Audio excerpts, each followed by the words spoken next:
കായംകുളം താലൂക്ക് ആശുപത്രിയിൽ രോഗിയുടെ പരാക്രമത്തെ തുടർന്ന് ഹോംഗാർഡിനും സുരക്ഷാ ജീവനക്കാരനും കുത്തേറ്റു. നഴ്സിംഗ് റൂമിലേക്ക് അതിക്രമിച്ചു കയറി നഴ്സിനെ ഭീഷണിപ്പെടുത്തിയത് തടഞ്ഞപ്പോഴായിരുന്നു ആക്രമണം. കൃഷ്ണപുരം കാപ്പിൽ സ്വദേശി ദേവരാജനാണ് കുത്തിയത്. ഇയാളെ പോലീസ് കസ്റ്റഡിയിലെടുത്തു. കീഴടക്കാൻ ശ്രമിക്കുന്നതിനിടെ പോലീസുകാർക്കും പരിക്കേറ്റിട്ടുണ്ട്.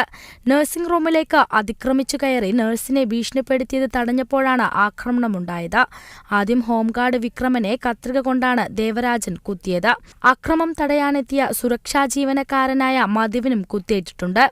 കാലിൽ മുറിവേറ്റെത്തിയ ദേവരാജൻ പെട്ടെന്ന് പ്രകോപിതനായി നഴ്സിംഗ് റൂമിലേക്ക് അതിക്രമിച്ചു കയറുകയായിരുന്നു. ബഹളം കേട്ട് ഓടിയെത്തിയ ഹോംഗാർഡിനെ അവിടെയുണ്ടായിരുന്ന കത്രിക കൈക്കലാക്കി കുത്തി. തടയാനെത്തിയ സെക്യൂരിറ്റി ജീവനക്കാരൻ മധുവിന്റെ വലതു കൈക്കും കുത്തേറ്റു. ഹോംഗാർഡ് വിക്രമന്റെ വയറ്റിലാണ് കുത്തേറ്റത്. ഇരുവരെയും ആലപ്പുഴ മെഡിക്കൽ കോളേജിൽ പ്രവേശിപ്പിച്ചു.